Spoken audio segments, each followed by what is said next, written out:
Gallup recently reported that for the first time, a 51% majority of Americans polled identify themselves as pro-life. That's up from 44% last year. Tonight, we introduce you to one woman who hopes to increase that number even further while carrying on her family's legacy of activism. She is Alveda King. She's the niece of Reverend Martin Luther King Jr. and a pastoral associate with the pro-life organization Priests for Life. King herself has had abortions in the past, but now she's spreading a different message. She recently came to St. Patrick's in Bay Ridge to give a talk, and afterwards, she spoke with our Nathalia Ortiz. Dr. King, first of all, I'd like to tell you I am very honored, sincerely honored, to be in the presence of someone from the King family, a family that had such a tremendous impact on our nation. And on that note, I'd like to ask you, what was it like growing up in that type of family? Natalia, it was a wonderful experience growing up in the King family. When you hear Martin Luther King Jr.'s speech, "I have a dream, it's in my genes," I would say that that goes through every generation of the King family, and it's part of our legacy. Now we know that you are very active in the pro-life movement, and I want to talk more about that. Why is that so important to you, to spread that message? I was married in '69. 1 week before my dad was killed. And then on my honeymoon, I conceived. My doctor, unbeknownst to me, was a pro-abortion doctor. And when I went back for my own physical checkup, he decided that I didn't need to have another baby. And so he did an involuntary D&C, which was really an abortion. Alveda King's doctor then instructed her to remain silent, and he introduced her to Planned Parenthood. He said, "Let me send you to some people who can help you." And he said, "Don't talk to the church, don't talk to your family, go to Planned Parenthood." I went to Planned Parenthood, and they began a series of birth control practice with me. And I ended up separated and pregnant.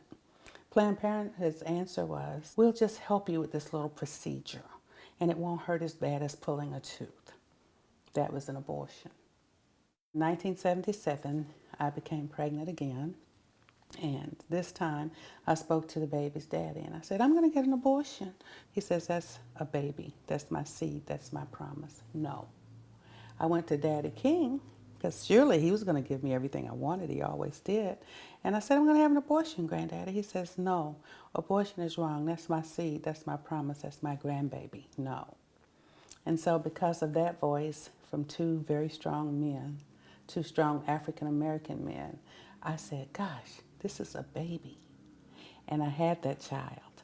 And I began to change from pro-choice towards pro-life. Dr. Alveda King has since become an advocate for the pro-life movement, speaking out against abortion nationwide and working closely with the pro-life organization Priests for Life. Her passion for the cause is evident.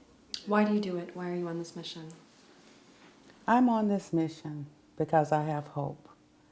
And I know that if we continue to persevere and to move forward in righteousness, I believe that truth crushed to earth will rise again. I know my Uncle Martin used to say that, and I believe that. And I believe that I have an obligation to lift up a banner and a standard of truth and love.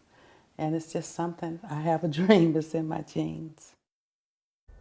Welcome back. I'm Matt McClure. And I'm Ty Hernandez. We continue now with Nathalia Ortiz's interview of Alveda King, the niece of Martin Luther King Jr.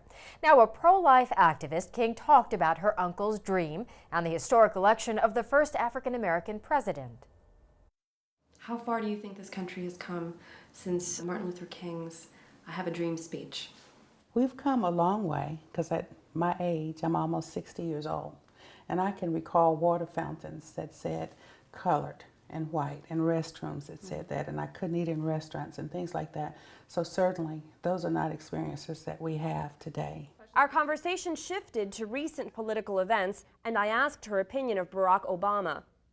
I admit that it was a tremendous milestone to have a man with brown skin win and go to the White House. I'll admit that has been a milestone. But for me, the issues of life and liberty were equally important.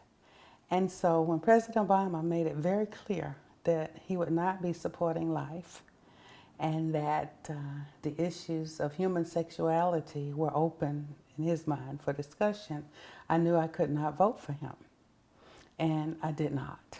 Tell me what your family and friends think of that. People said, well, surely you have to vote for Obama.